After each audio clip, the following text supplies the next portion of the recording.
जय श्री कृष्णा। आइए सुनते हैं आज मंगलवार के दिन भगवान राम और हनुमान जी का संबंध अनोखा है। दोनों का प्रेम अटूट है। यानी राम और बजरंगबली के दो शरीर होते हुए भी आत्मा एक है। इसके बारे में एक दिलचस्प कथा कही जाती है। भगवान श्री राम जब रावण को सेना सहित पराजित करके सीता जी को लेकर वापस अयोध्या पहुँचे, जहां उनके लौटने की खुशी में एक बड़े भोज का आयोजन हुआ।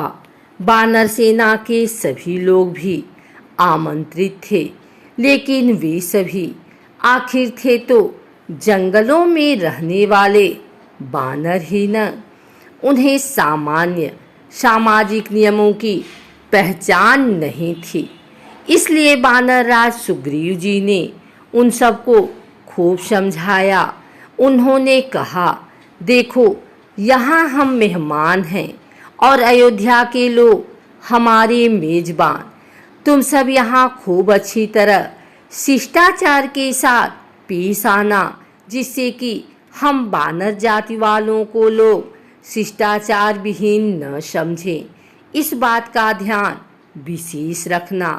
सभी वानरों ने अपने राजा की बात मानी और अपने समाज का मान रखने के लिए तत्पर हुए।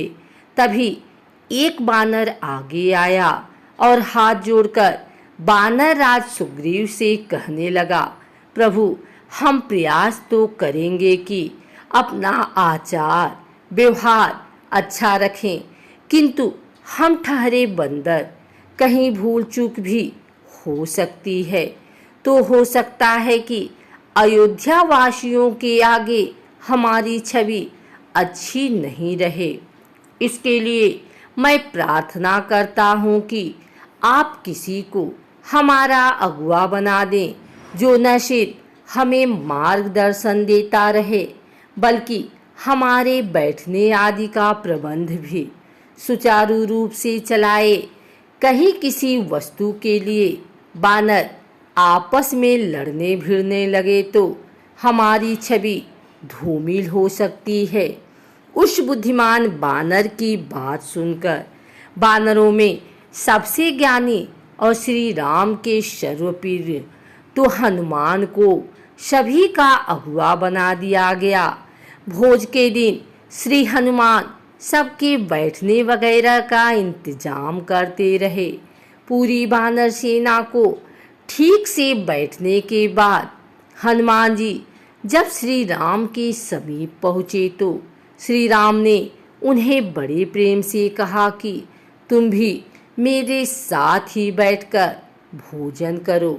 अब हनुमान पेशो पेश में आ गए। उनकी योजना में प्रभु के बराबर बैठना तो था ही नहीं। वे तो अपने प्रभु के भोजन ग्रहण करने के बाद ही प्रसाद के रूप में भोजन ग्रहण करने वाले थे। उनके लिए ना तो बैठने की व्यवस्था थी और ना ही भोजन परोसने के लिए केले का पत्ता था।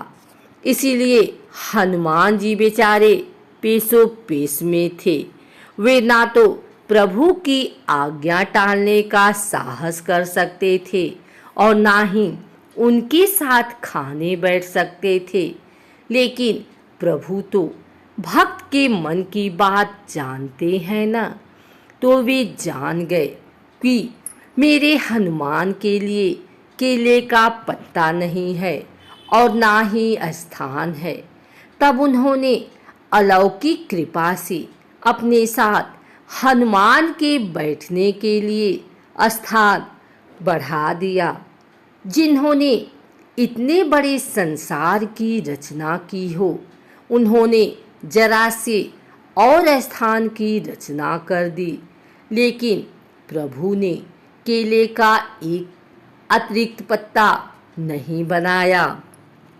इसकी बजाय भगवान ने कहा, हे मेरे प्रिय अति छोटे भाई और पुत्र की तरह दुलारे हनुमान, तुम मेरे साथ मेरे ही केले के पत्ते में भोजन करो, क्योंकि भक्त और भगवान एक ही हैं। कोई हनुमान को भी पूजे तो मुझे ही प्राप्त करेगा। भगवान का यही कथन अद्वैत यानी एकेवरवाद का मूल दर्शन है।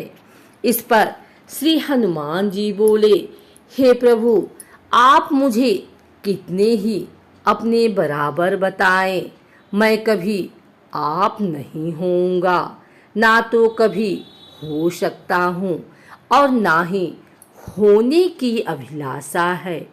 यह है द्वैत यानी जीव और ब्रह्मा के बीच की मर्यादा। मैं सदा सर्वदा से आपका सेवक हूँ और रहूँगा। आपके चरणों में ही मेरा स्थान था और रहेगा। मैं आपके साथ खा ही नहीं सकता। जब हनुमान जी ने प्रभु के साथ भोजन करने से इनकार कर दिया, तब श्री राम ने अपने सीधे हाथ की मध्यमा अंगुली से केले के पत्ते के मध्य में एक रेखा खींच दी, जिससे वह पत्ता एक भी रहा और दो भी हो गया। एक भाग में प्रभु ने भोजन किया और दूसरे अर्ध में हनुमान जी को भोजन कराया, अर्थात जीवात्मा और परमात्मा के ऐक्य और द्वैत दोनों के चिन्ह के रूप में केले के पत्ते आज भी एक होते हुए भी दो हैं और दो होते हुए भी एक है, यानी द्वैत में अद्वैत। यही सृष्टि की व्यवस्था है जो ब्रह्मा और जीव के संबंध यानी द्वैत में अद्वैत को दर्शाती है। इसे समझ लिया तो जीवन का उद्धार तय है। इसका मूर्त प्रतीक केले का पत्ता है। अगर आपको हमारी वीडियो अच्छी लगी हो तो इसे लाइक करें, कमेंट करें, शेयर करें। हमारे चैनल भक्ति गाथा को सब्सक्राइब करके बेल नोटिफिकेशन ऑल पर सेट कर लें, ताकि आगे आने वाली वीडियो सबसे पहले आप तक पहुंच सके। धन्यवाद।